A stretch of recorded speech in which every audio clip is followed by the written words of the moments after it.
C'est durant l'année 1985, à Los Angeles, que 3 membres du groupe LA Guns, Tracy Guns, guitare soliste, Hall Page, bassiste, et Rod Barner, batterie, et 2 membres du groupe Hollywood Rose, que naîtra la formation du groupe Guns N' Roses. Mais, quelque temps après, les 3 membres de LA Guns quittent le groupe.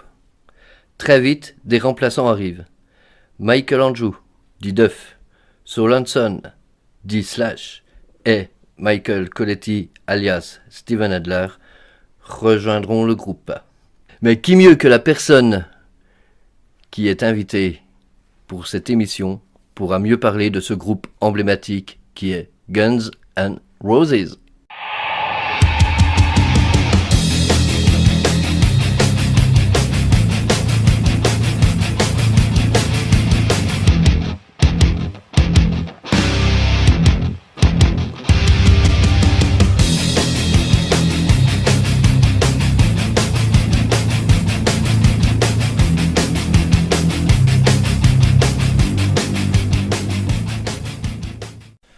Hello les métalleuses et les métalleux, bienvenue pour ce tout nouveau numéro du Kiki Metal Show, 10e de son nom.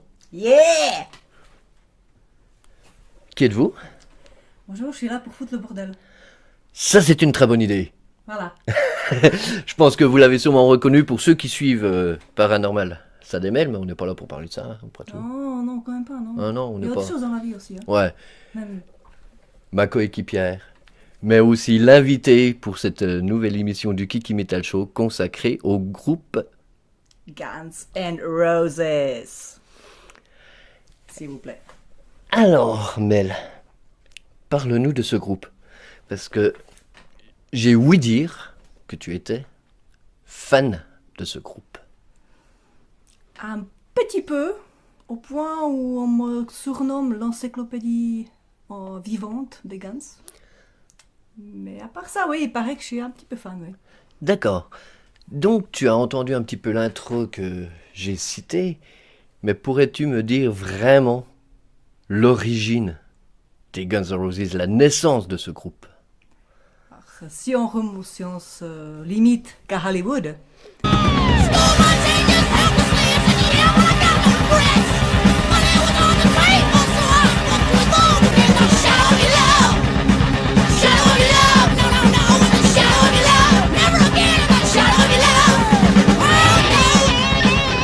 c'est Izzy Stradlin qui est arrivé le premier à Hollywood, donc Jeff de son vrai nom, qui ensuite s'était suivi par Axl Rose, enfin William Bailey à l'époque, qui était son copain de l'école, qui ont rejoint un groupe créé par Tracy Guns, qui a été LA Guns, enfin, à l'époque. À peu près au même moment que eux, ils sont devenus amis à l'école, il y avait 2 autres super personnes, qui est Slash, alias Saul Hudson, et Steve Adler, donc Mike, qui sont devenus amis à l'école eux-mêmes, donc, et qu'ils ont créé le groupe qui s'appelait Road Crew. Road Crew qui cherchait un certain bassiste sur l'annonce, et un certain Michael McKagan, alias Duff, s'était présenté. Donc, en fait, on avait LA Guns d'un côté, Road Crew de l'autre. Pardon, je prends l'accent en anglais, même si je parle français, mais ça va pas. Bref, ensuite, quand LA Guns se sont séparés, Tracy Guns a créé avec Axl AZ Hollywood Rose, où, comme tu disais justement, a été rejoint par la suite par Slash et Steve et Duff, notamment. Enfin, c'est Duff qui était rejoint en premier Hollywood Rose et qui a donc ramené Slash et Steve par la suite. Et le groupe a donc ensuite été renommé en Guns N' Roses, qui vient donc de LA Guns et Hollywood Rose. Réunis. Réunis, voilà. Est-ce que c'est méchant de dire que ce groupe est une partouze? Vu la réputation, non, pas du tout, non, je dirais pas, non. Vu notamment une chanson où on a quand même des bruits réels d'un acte sexuel dans un studio fait par Axl Rose et puis la copine de Steve Adler à l'époque. Non, je pense pas, non. D'accord. C'est un bon groupe alors. Ah ouais, c'est meilleur. Donc là, c'est vraiment la période 1985. On va attaquer vers 1986, auquel il y a eu un vinyle qui est devenu rare maintenant, Exactement. qui est un vrai collector.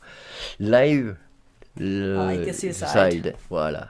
Life Like a Suicide qui était donc composé de 4 chansons à l'époque, dans plusieurs reprises, ouais. Voilà.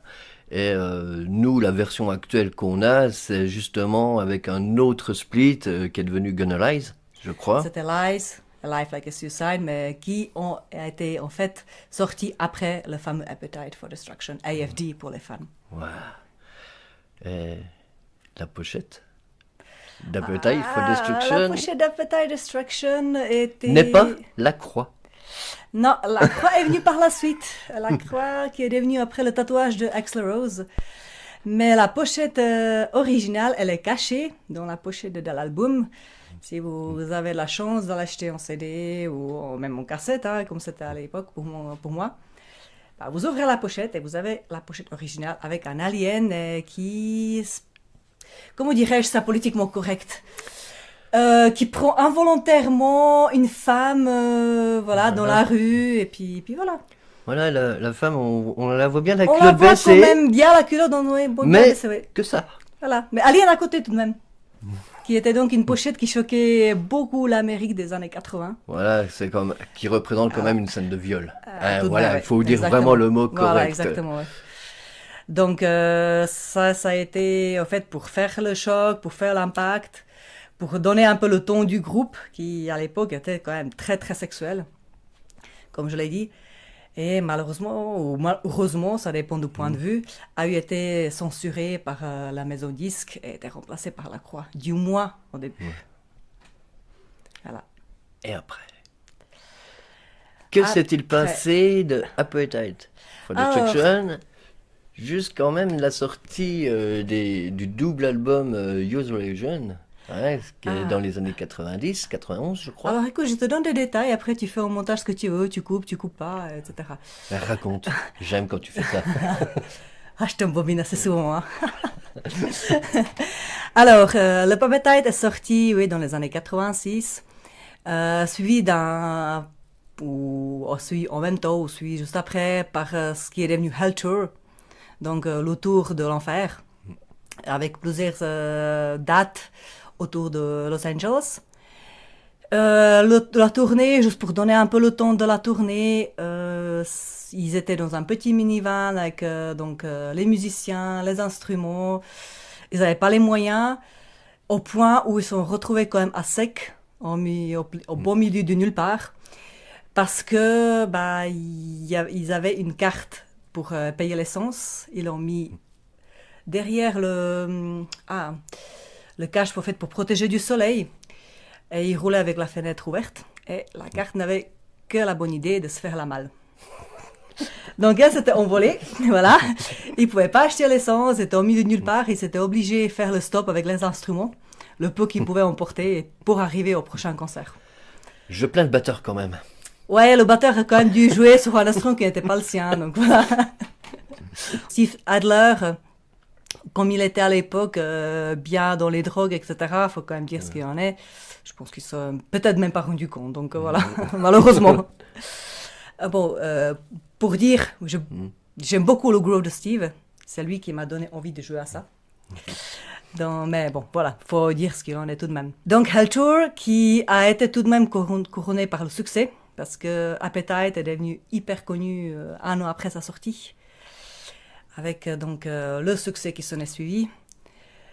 Album, donc, ce que tu mentionnais, Lies, Life Like a Suicide, qui a été réédité. Voilà. Avec donc les 4 chansons de Life Like a Suicide sur la face B, semble. Bon, coupé. Voilà, auquel il y a les démos. Voilà. Donc Life Like a Suicide qui était donc de l'acoustique. sorti, voilà. Donc il y a une partie, donc Life Like a Suicide, et une partie Lies. C'était les 4 chansons acoustiques, dont notamment la très controversée One in a Million. Maybe a greyhound could be my way. Police and niggas, that's right. Get out of my way. You're one in a million. Yeah, that's what you are. You're one in a million, baby. You're a shooting star. One in a Million qui parle quand même des mots. Bon, faut dire qu'on est quand même dans les années 87 en Amérique, où ils utilisent les mots gay, black, voilà, il se prend un peu à toutes les minorités, et assez d'une manière très très crue. Donc ça n'a pas été de goût de tout le monde, au point où l'image lui a resté collée, même dans les années 91-92, où la communauté, notamment gay, refusait qu'Axl Rose participe au concert hommage à Freddie Mercury à cause de cette chanson. Voilà. Mais ils y sont quand même arrivés. Axl est quand même arrivé, ouais. Et puis il a fait quand même, pour moi, une bonne performance sur la Bohemian Rhapsody, tout de même. Oui, C'était vraiment sympa. j'avais vu d'entendre Alex, justement ce concert, ouais. puisque pareil, j'aimais bien le groupe Queen. Ah, Queen, c'est aussi quelque chose, quoi. Et là, ouais, Axel, il a fait vraiment une performance Ah, ouais. du tonnerre. Ouais.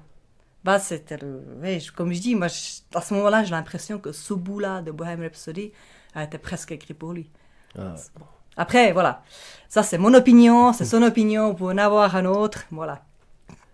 mais C'est ce que je pense, voilà. Voilà. Et j'assume.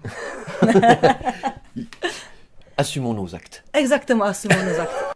Alors, on va parler un petit peu de certains textes de Appetite. Voilà, des chansons, donc. Voilà, t'as quelques anecdotes, je crois.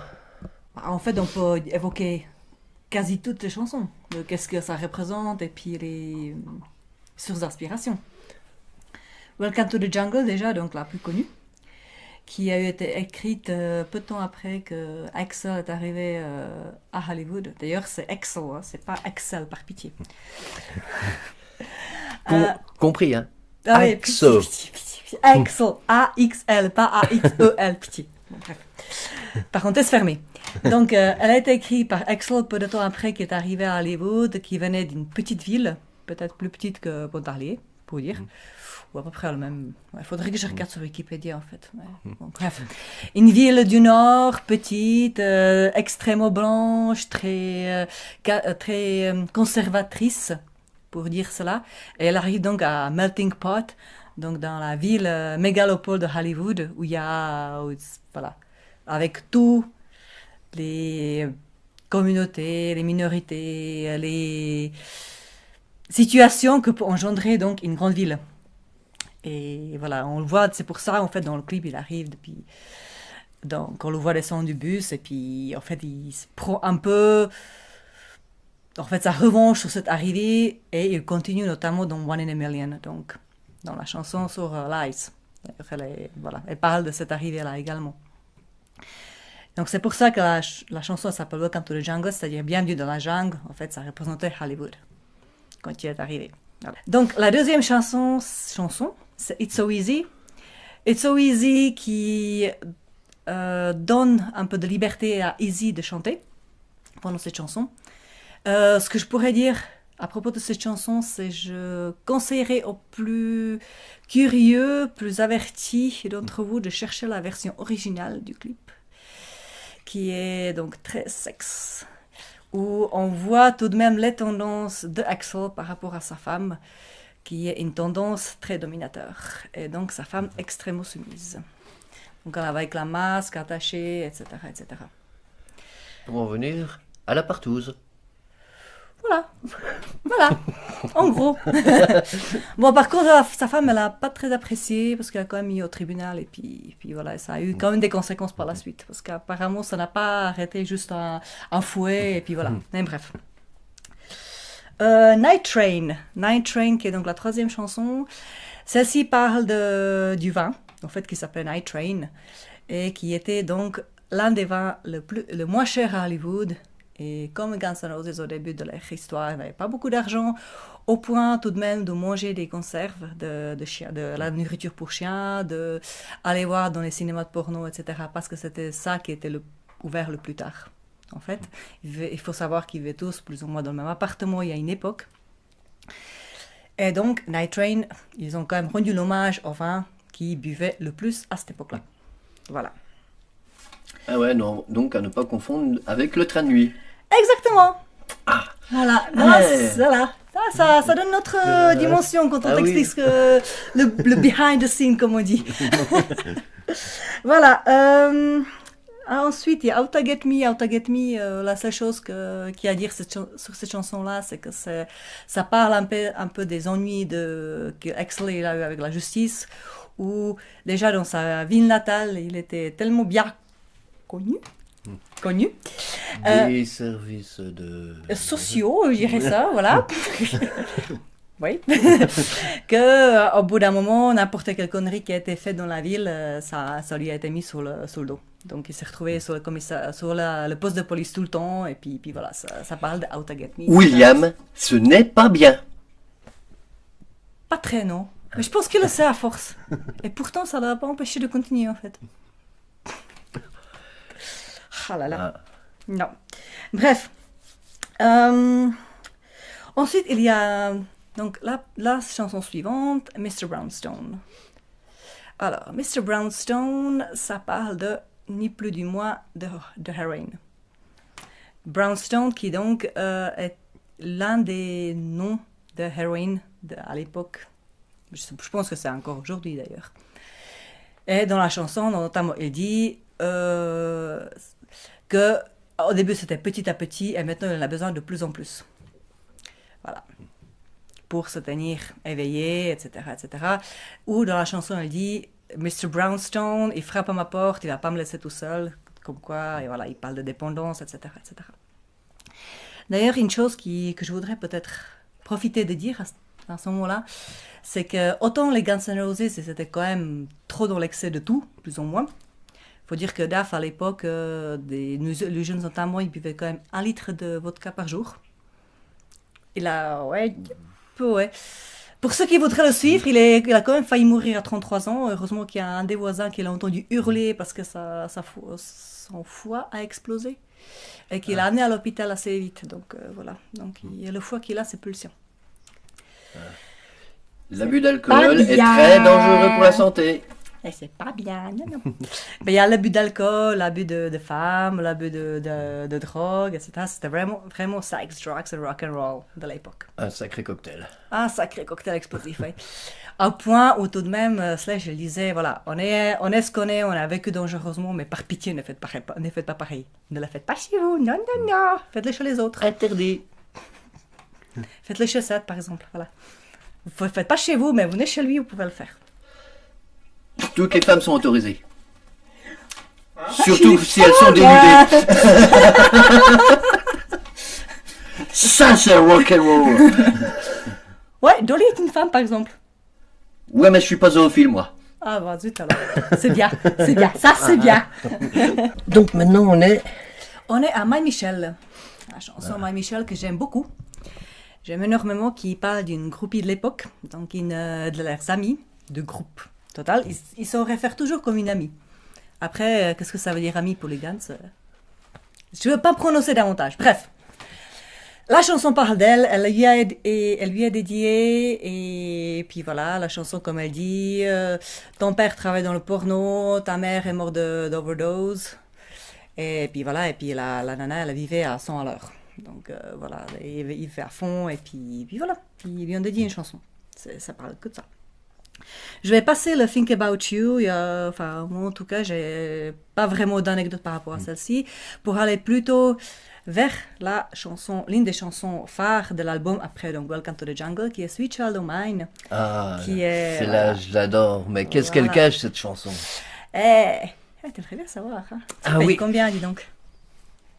Ah non, pas en nature, non. Zut, je n'ai rien dit. Ah bon? Ah zut, j'espérais, pardon. Bref, bon, on peut parler de ça, on est Guns, hein? Voilà, c'est bon. Okay. Guns. C'est la faute des Guns. En même temps, ils m'ont élevé quand même, hein? Vive les Guns.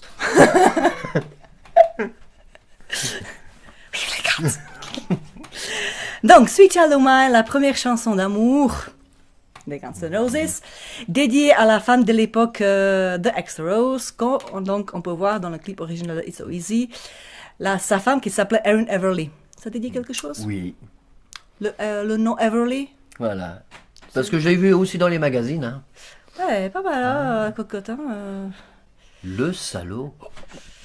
Ah oui, je suis tout à fait d'accord par rapport à ce que lui a fait Kusumi. Oui, je suis tout à fait d'accord. Mais Everly, ça vient aussi du fait que son père, c'était certain Monsieur Everly, l'un des fondateurs d'un certain groupe Everly Brothers. Ah, ok. Donc, pour ceux qui ne connaissent pas, je vous conseille d'aller tout de suite sur Google. Bon, on attend là. C'est bon, vous savez? Bon, on peut continuer, c'est bon. Pour ceux qui ne savent pas, désolé. Bon, bref. Donc, la fille de l'un des fondateurs de Everly Brothers. Avec elle, bon, ça a été très explosif au niveau de relations. Ils ont été mariés quand même un mois. Au bout d'un mois, Erin a demandé le divorce pour les violences conjugales. Bon, bref, ça excellent quoi. Donc la chanson lui est dédiée, qui parle d'elle, au point où, donc Sweet Child O' Mine, qui veut dire ma petite chérie, lorsqu'ils se sont séparés, Axel a quand même a trouvé le temps dans son schedule déjà très busy, je pense, d'aller chez Erin et lui écrire sous la porte de son garage Sweet Child O' Die, ma petite chérie meurt. Sympa. Ça, c'est pas très gentil. C'est pas bien. Oh pardon, ça a déjà fait. Mais par contre, sur cette chanson, Slash, il fait un sacré putain de solo. Ouais. D'ailleurs, on le voit dans les crédits de la chanson. Axel il remercie Slash pour le solo. Pour le solo, ouais. Ah, ça, je le savais pas par contre. Ouais. Mais l'intro, déjà, elle donne déjà envie de l'écouter. Ça, c'est vrai. D'ailleurs, ils ont refait la chanson au concert de Tokyo en 92, où ils ont fait une petite prélude avant. Donc, ça a eu été, si je me rappelle bien, parce que ça fait quand même plus de 15 ans que j'ai pas vu le concert, donc excusez-moi d'avance, mais il me semble que ça commence par le parrain, le solo de parrain de Slash. Oui. Ensuite, il y a Sail Away Sweet Sister, donc la chanson de Queen, où on peut quand même entendre Axel chanter. Si, il sait le faire. Il sait chanter. Il sait chanter. Il chante bien là. D'ailleurs, on fera une petite anecdote aussi sur Axel. Ouais, voilà. Et donc après Sail Away Sweet Sister, il repasse dans Sweet Child O' Mine. Voilà. Ensuite, donc, ensuite, il y a You're Crazy, mais bon, c'est, je pense aussi pas très intéressante, pour arriver à Anything Goes. Anything Goes, qui est une chanson qui a été écrite à l'époque de Hollywood Rose, a été repris donc par la suite pour Appetite for Destruction, et c'est pour cela qu'il y a en fait deux versions de Anything Goes. Donc il y a la version originale de Hollywood Rose, et ensuite la chanson qu'on retrouve sur Appetite for Destruction. Je ne sais pas si tu connais un peu la chanson ou pas, mais la chanson quand même, dans les paroles, ils disent ta culotte au niveau de tes genoux, tout va ce soir. D'accord. Voilà, tout arrive à se passer ce soir. Donc voilà, je pense que vous avez un peu deviné le ton qui est très, très, très orienté. Rock'n'roll. Exactement. Voilà. Et ensuite, la chanson finale, Rocket Queen, qui est dédiée à Barbie, confirmée par l'une des groupies, si je ne me trompe pas, qui dit même qu'effectivement la chanson a été donc faite pour Barbie. C'était une chanteuse qui voulait faire son propre groupe de rock'n'roll, donc voilà pour elle, et qui a eu ce surnom de Rocket Queen. À l'époque de Hollywood. Moi, personnellement, c'est une des chansons que j'adore également, qui est donc très rapide, qui se finit par un final juste magnifique, avec les paroles qui, notamment quand j'avais 15-16 ans, quand j'ai commencé à écouter les Guns, la pleine adolescence, on croit que personne ne nous comprend, tout le monde est contre nous, etc. Et puis dans les paroles, il dit « Si tu as besoin de quelqu'un, je serai toujours là pour toi. » T'es juste là « Oh, Axel !» C'est l'esprit rock'n'roll. Voilà. Mais c'est par la suite qu'on apprend qu'en fait, dans la chanson, on entend du qui sont des sons très, très vrais d'un acte demandé par Axel à la copine de l'époque de Steve Adler, qui était donc le batteur, qui sont donnés un exercice, n'est-il pas, dans la bouffe, donc dans la, comment dirais-je en français, dans le studio, avec tous les micros allumés. Voilà. Et donc, c'est vraiment des sons vrais. un vrai acte. Du live. Du live, enfin. Et c'est, comme je dis, c'est quelque chose qui a été demandé par Excel pour que ça figure sur l'album pendant cette chanson-là. Il a de sacrées idées quand même. Ah, c'est surtout qu'il était vraiment pas cool parce qu'en fait, la copine, elle est venue voir Steven et puis comme Steven n'était pas là, bah, Excel en a profité. Ça, c'est vraiment pas cool. Comme on part tous, quoi. Voilà. C'est un baiser, quoi. Merci, Célio. Je fais ça politiquement correct, merde. Oh, Voilà. Donc voilà. Donc pour l'album. donc ça, c'est... Voilà, ça, c'est Appetite for Destruction. Donc là maintenant on va Ouais. attaquer la partie du double album Use Your Illusions. Ouais. Donc, en 87, après la sortie de Lies, Life Like a Suicide, Slash disait qu'il voudrait sortir plusieurs albums dans les 2 ans à venir. Or, il a fallu attendre jusqu'à 91 pour donc voir la sortie de Use Your Illusion, après plusieurs années d'attente. Ah, déjà, premier volume, pochette jaune. Voilà. Mais ce que je voudrais dire, c'est qu'à l'époque, c'était assez révolutionnaire parce qu'ils ont sorti un double album en même temps, le même jour. En général, c'est le principe de double album, n'est-il pas? Mais ils l'ont sorti autant que 2 disques séparés. Est-ce que tu sais pourquoi? Et non, et je compte sur toi pour me le dire. Ah. Parce que même à l'époque, ils disaient eux-mêmes, on sort un double album parce que on séparait. Parce que si on sortait un double album ensemble, ça coûtait dans les 30-40 $, qui aurait été extrêmement cher pour nos fans, qui pourraient peut-être même pas se le permettre d'acheter. Et donc, on sort en séparé. Comme ça, s'ils sont 2 copains, il y en a un qui achète un, l'autre qui achète l'autre, et puis ils se les passent. C'est très sympa de leur part. Ah ouais, t'avais ça, début du piratage, yes. Pardon. Donc voilà, donc ça c'est la raison pourquoi le double album est sorti autant que 2 disques séparés. Donc comme tu disais, le premier en pochette jaune, le deuxième en pochette bleue. Voilà. Use Your Illusions sont sortis donc en 91 avec une line-up, donc les musiciens qui ont été un peu changés. Et c'est là où les fans sont quelquefois comme ça entre les deux. Enfin, il y a plusieurs clones des fans en fait. Donc tu as ce qu'on appelle le line-up classique, donc les musiciens classiques. Après tu as les musiciens de Use Your Illusions et puis tu as les musiciens de après Chinese Democracy. Voilà, donc, et c'est à partir de là qu'on retrouve Matt Sorum à la place de Steve Adler. Exactement. Alors il faut savoir que Steve Adler, lui, il avait une grande dépendance de drogue. D'après ce qu'on aurait pu lire, c'était Excel qui en était tout de même sorti en premier de toute la dépendance. Au point où, il en a là-dedans, il n'a pas l'air, mais il en a là-dedans, il a profité de la faiblesse, entre parenthèses, des autres membres fondateurs de Guns N' Roses de leur faire signer des papiers légaux où ils abandonnent les droits sur le nom de Guns N' Roses. Donc même aujourd'hui, le seul et unique à détenir le droit de la trademark, donc de la marque Guns N' Roses, c'est Axl Rose. Donc Axl, qui est sorti dans les années 80, a demandé donc aux autres musiciens du groupe d'abandonner donc les drogues, l'alcool, etc., etc. Les drogues, ça a eu été plus ou moins, d'après ce qu'on peut lire. Après, si c'est la réalité, c'est à discuter. Bon, on a tendance quand même à croire. Hein. Et même si Axl lui-même dit, il ne croyait surtout pas tout ce qu'on lisait sur nous, mais bon, bref. Mais apparemment, Steve Adler, c'était lui qui avait tout de même le plus de mal, avec les drogues notamment.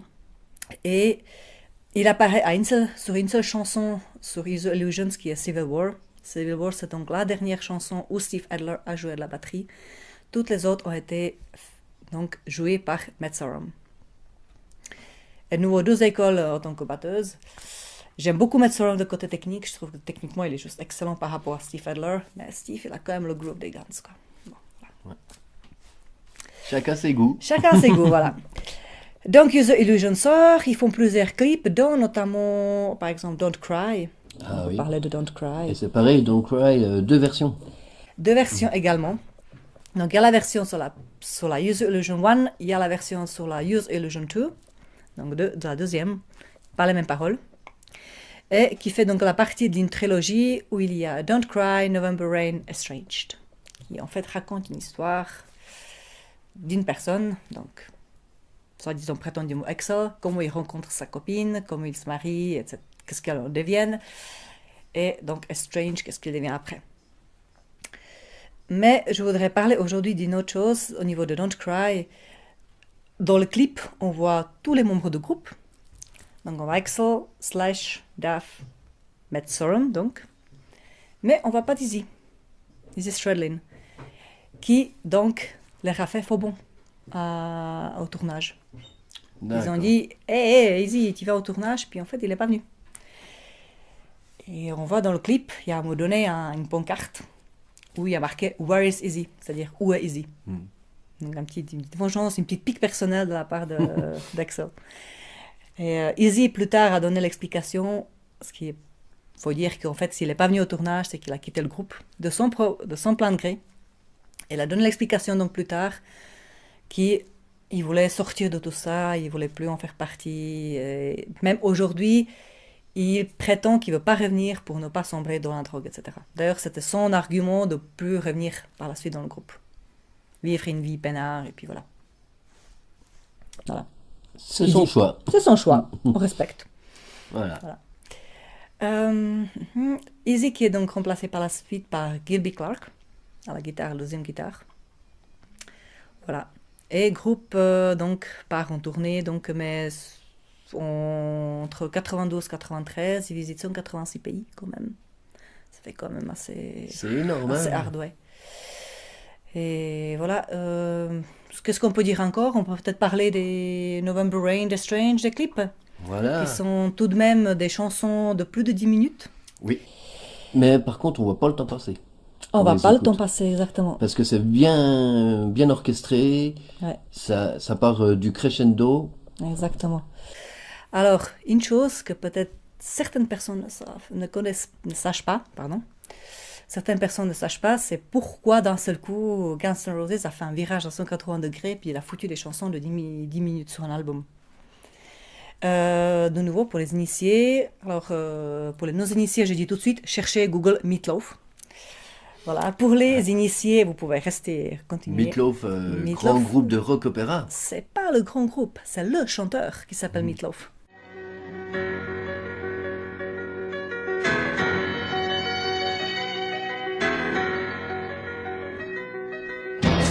Screaming and the fires are howling way down in the valley tonight.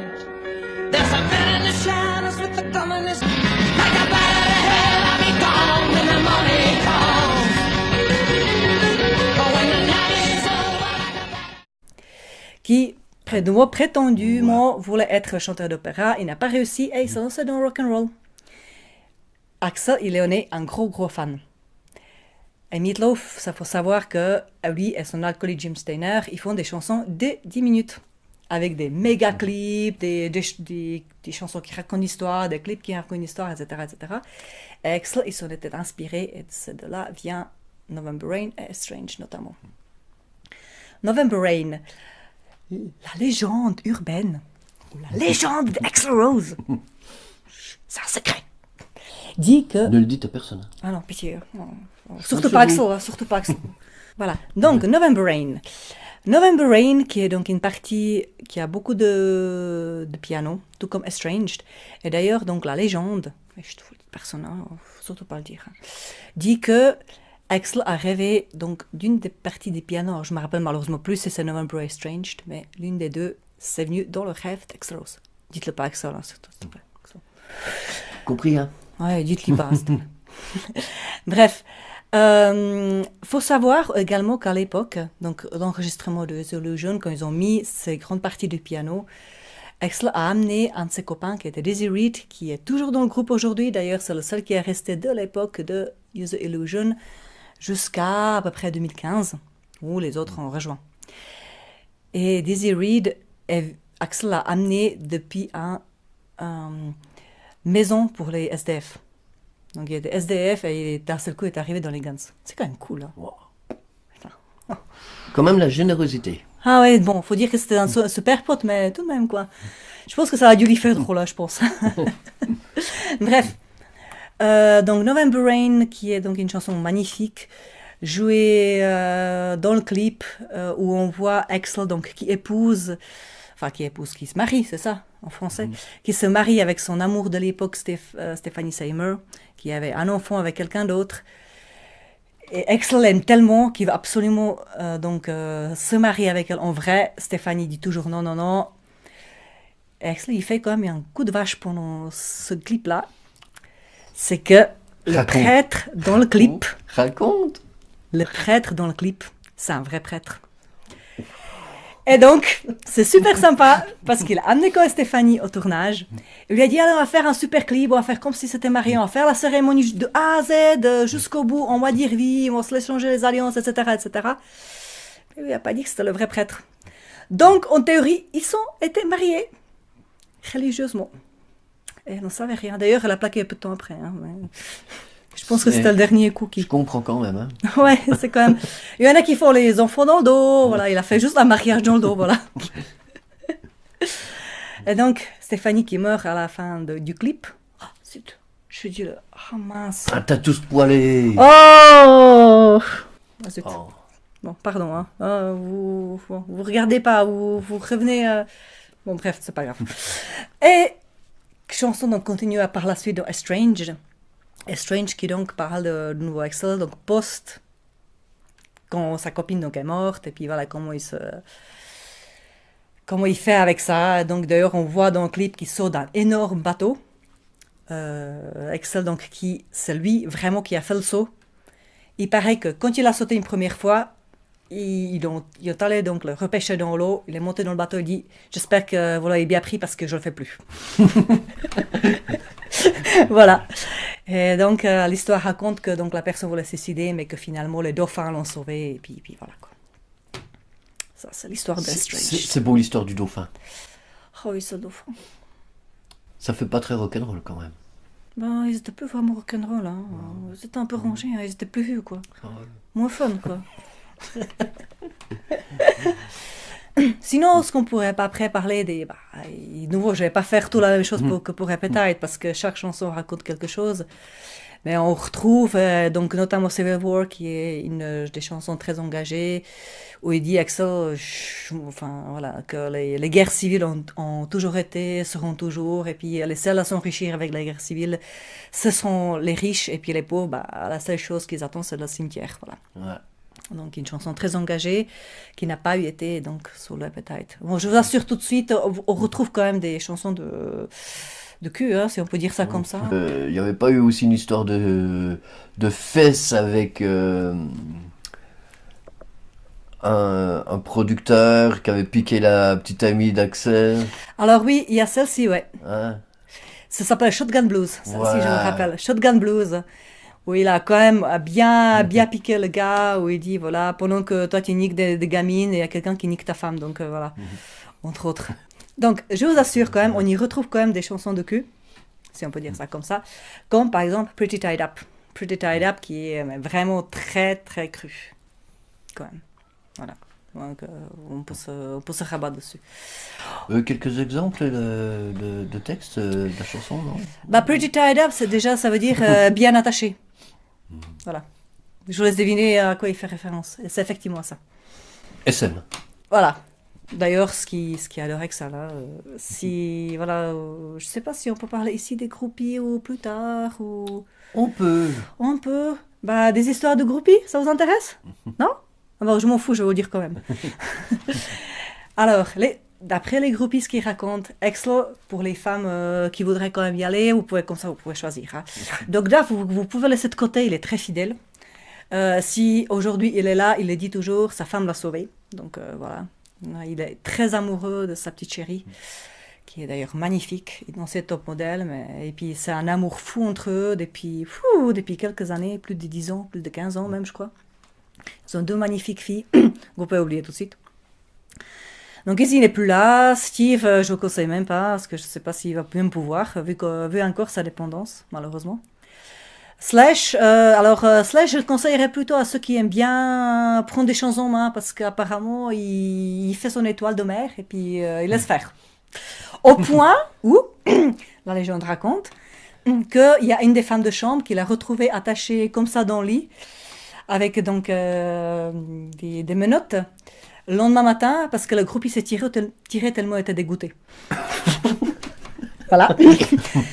Et avec ça, donc, c'est, comme on a dit, pour les fans de SM. Parce qu'il aime SM, il aime dominer, il aime la femme qui fait le petit chien qui marche à quatre pattes, etc. Voilà. Ça un petit aperçu.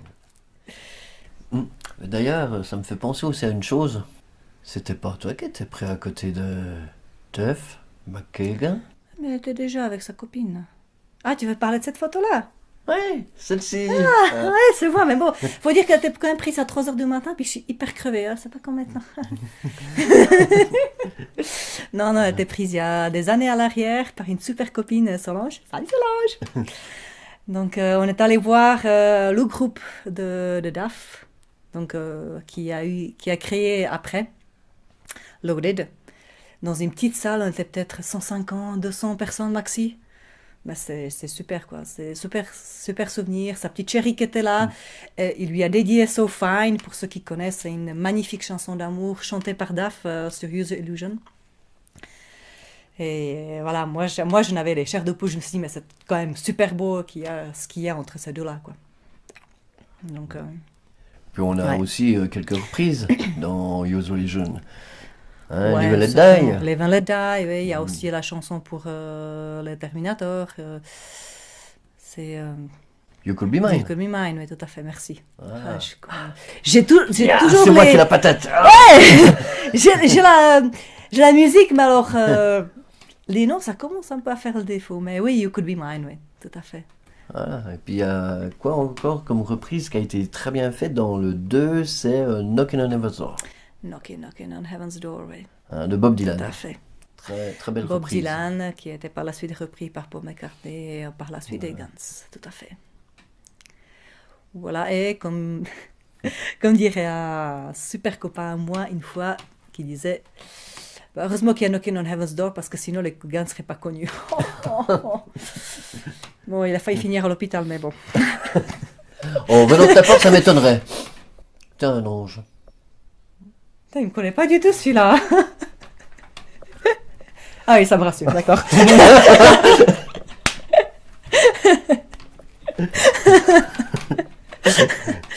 Mais oui, sinon il y a plein d'autres chansons hyper connues. Moi, personnellement, Don't Cry, je peux pas écouter. J'aime pas du tout.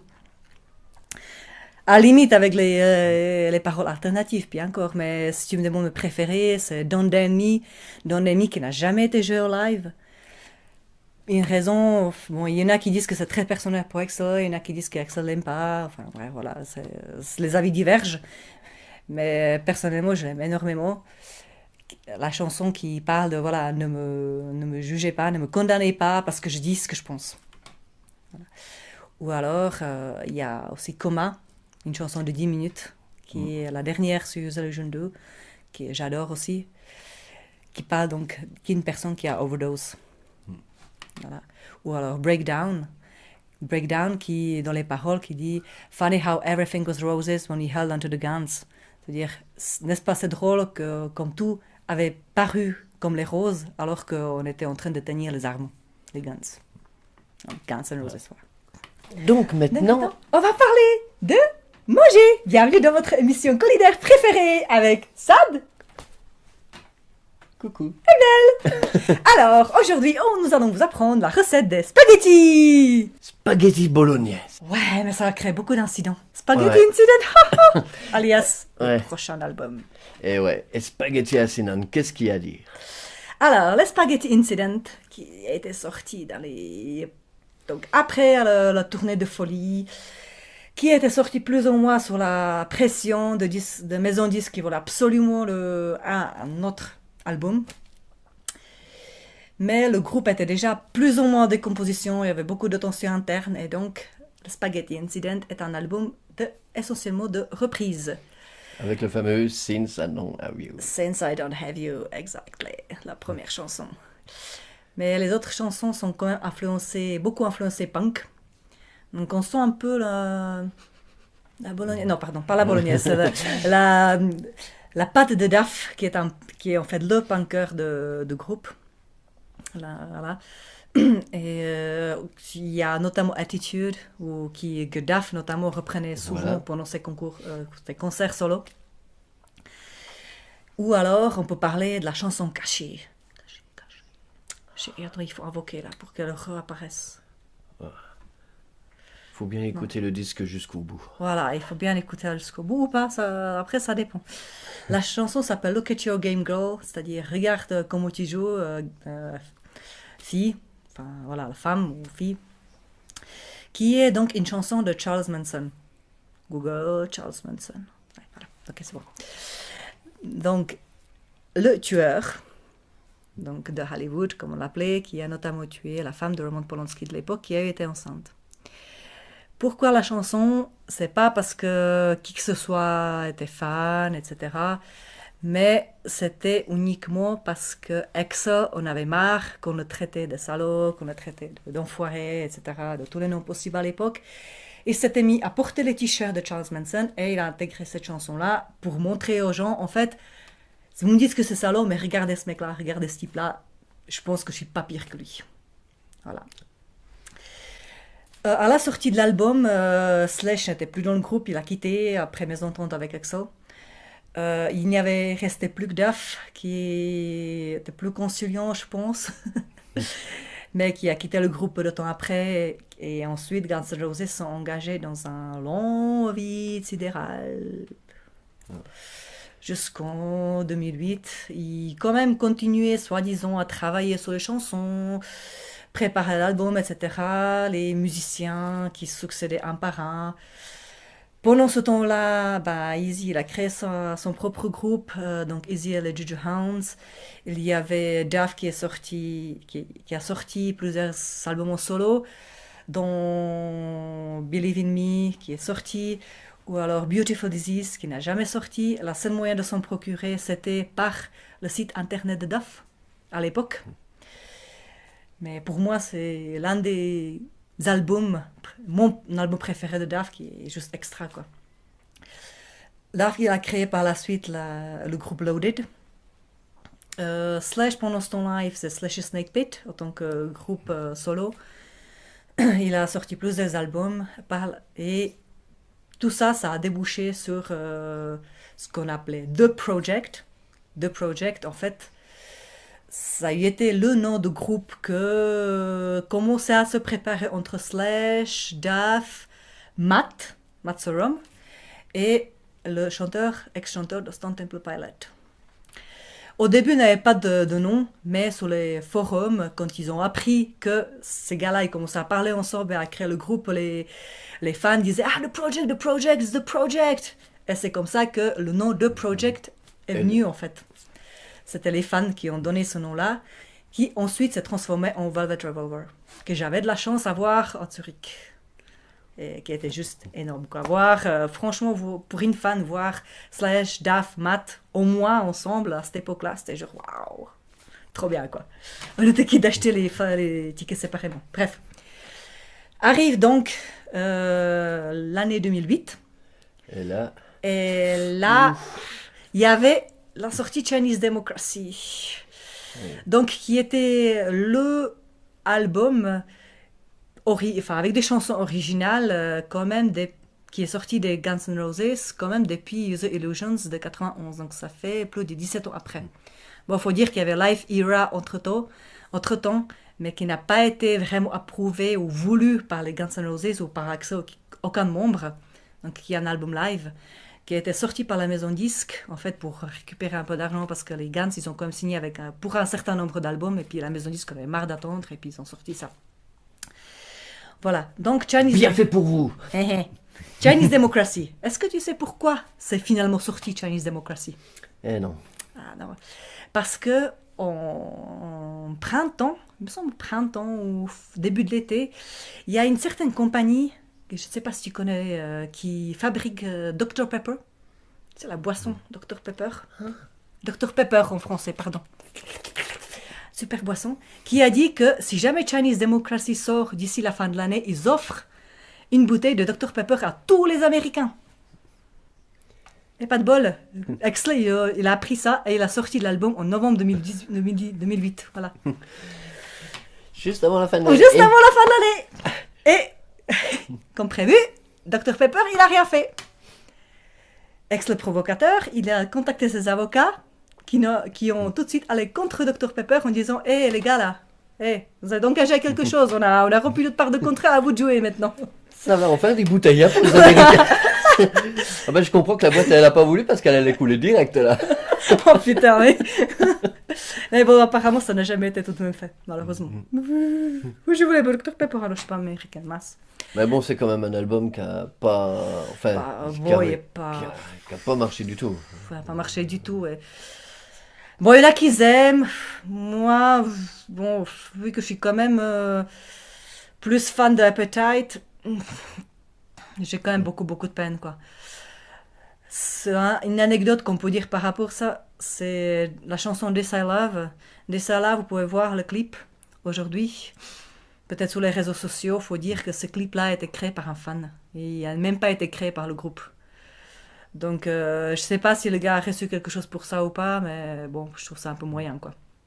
Bref, les Guns, qu'ils ont fait donc plusieurs concerts à Rio, qui ont quand même pas mal marché, même avec le nouveau line-up. Ils ont fait un tournée mondial avec les nouveaux musiciens. Donc, il y avait DJ Ashba, il y avait Buckethead, il y avait plusieurs personnes. Mais ce que les vrais fans attendaient, c'était voir Axl Slash, notamment. Il faut savoir qu'entre 2018, 2015, 2016, il y avait quelques apparitions de Duff, quelques apparitions de Easy.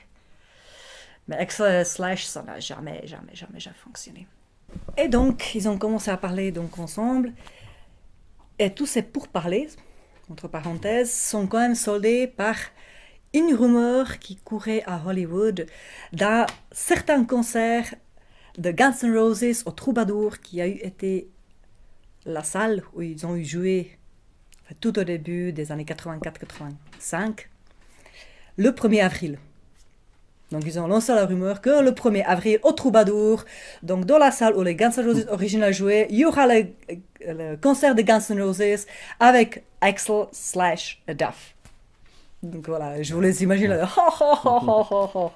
une bonne blague de premier le poisson d'avril. Voilà. Et alors, en fait, non, le concert a bien eu lieu et le ticket de concert, ça coûtait $10.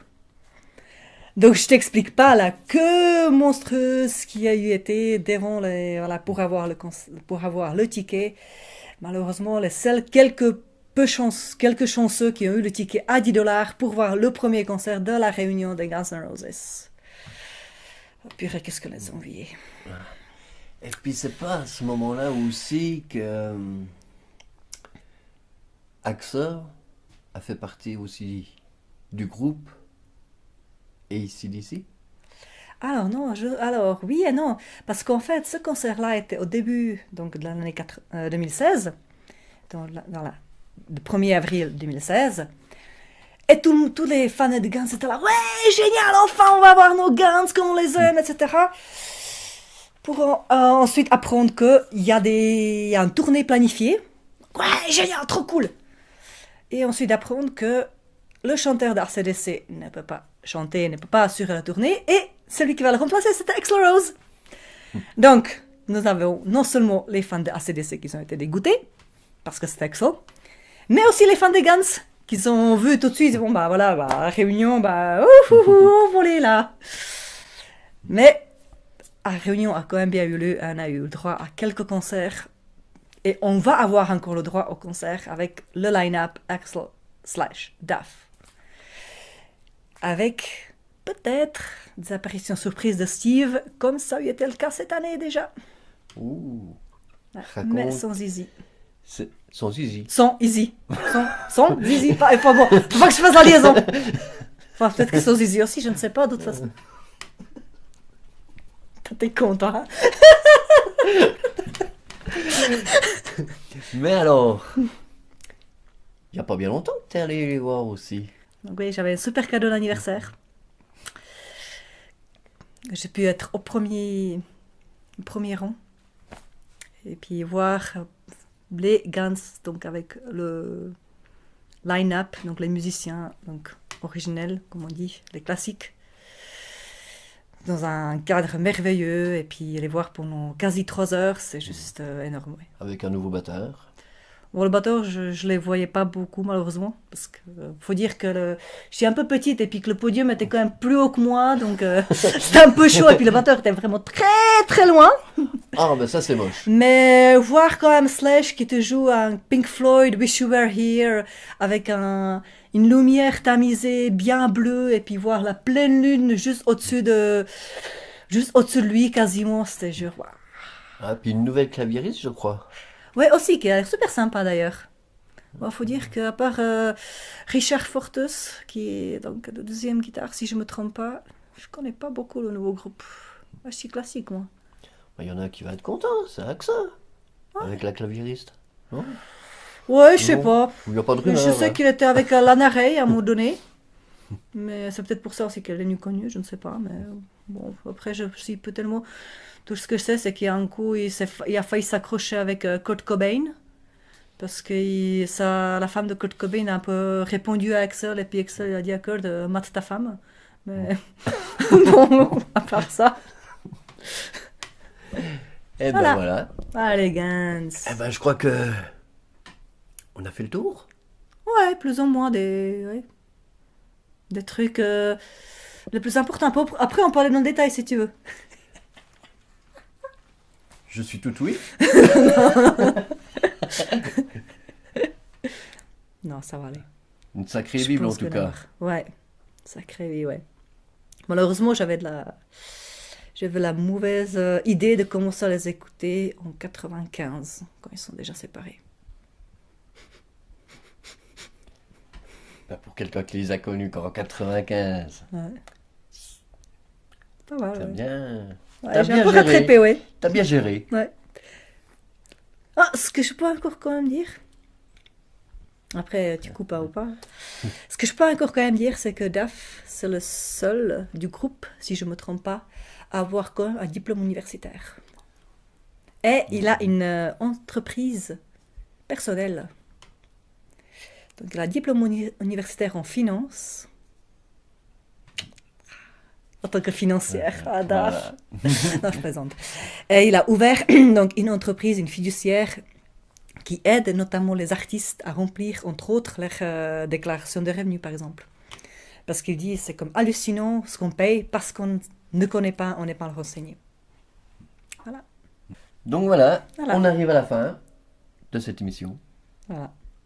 Et, Bon, les paranormaux, ça va être quand même moins drôle. Hein. ouais. Et Ouais, tu sais ça ce va qu'on être dit quand plus même sérieux pour, quand même. à l'accoutumée de l'émission Kiki Metal Show, il y a la Stay petite phrase metal. finale. Ah, Stay metal. Stay metal. Stay metal.